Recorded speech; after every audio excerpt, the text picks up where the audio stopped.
भगवान रामचंद्र जी सबरी के पास जाते हैं और सबरी से कहते हैं कि हे सबरी, मेरा तेरा भक्ति का नाता है, ये मत समझना तू छोटी जाति की है, इससे मेरा कोई मतलब, जात पात कुल की बढ़ाई से मेरा कोई मतलब नहीं है, मेरा केवल भक्ति से नाता है। वास्तव में देखा जाए, जो अध्यात्म के अंदर जो होते हैं उनका तो आत्मा से ही नाता होता है। आत्मा की कोई जाति नहीं होती, आत्मा का कोई वर्ण नहीं होता, आत्मा धनवान निर्धन नहीं होती। तो भगवान कहते हैं कि भाई, पंपा सरोवर बड़ा गंदा हो गई, इसे साफ करना है।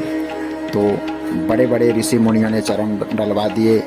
जब एक ऋषि दूसरे ऋषि से ईर्षा करता था, आपने सुना होगा, विश्वामित्र जी ने वशिष्ठ जी के 100 पुत्रों को मार दिया। क्यों मारा? कि मुझे यह ब्रह्म ऋषि नहीं कहता है। जब विश्वामित्र जी गए, वशिष्ठ जी के कहा, आइए आइए राज ऋषि जी आइए, उनको यही बहुत बड़ा सदमा था कि मुझे ब्रह्म ऋषि नहीं कहा जाता है।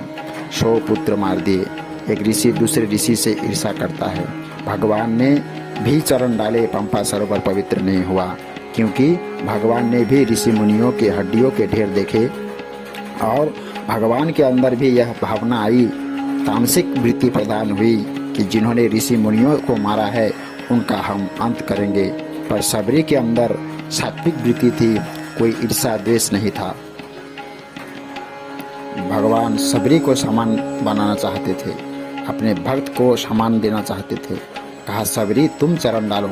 सबरी पहले बड़ी सकुचाती हुई, भगवान ने कहा, डालो भाई, तुम ही बच्ची हो। और जब सबरी ने चरण डाले तो पंपा सरोवर पवित्र हो गए, पावन हो गया। तो किसकी आत्मा निर्मल होती है? जिसकी आत्मा में कोई द्वेष प्रीति नहीं होता, उसकी आत्मा पवित्र होती है और पवित्र आत्मा ही पवित्र कर सकती है।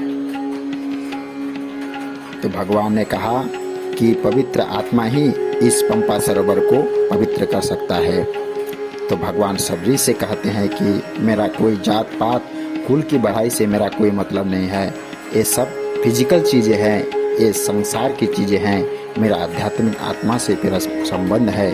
तो कहने का मकसद यह है, उस अध्यात्म को हम समझें, उस आत्मा के ज्ञान को प्राप्त करें, इससे हमारा कल्याण होगा। परम पूज्य श्री सद्गुरुदेव महाराज जी मानव धर्म में यह सत्संग सुनाए थे।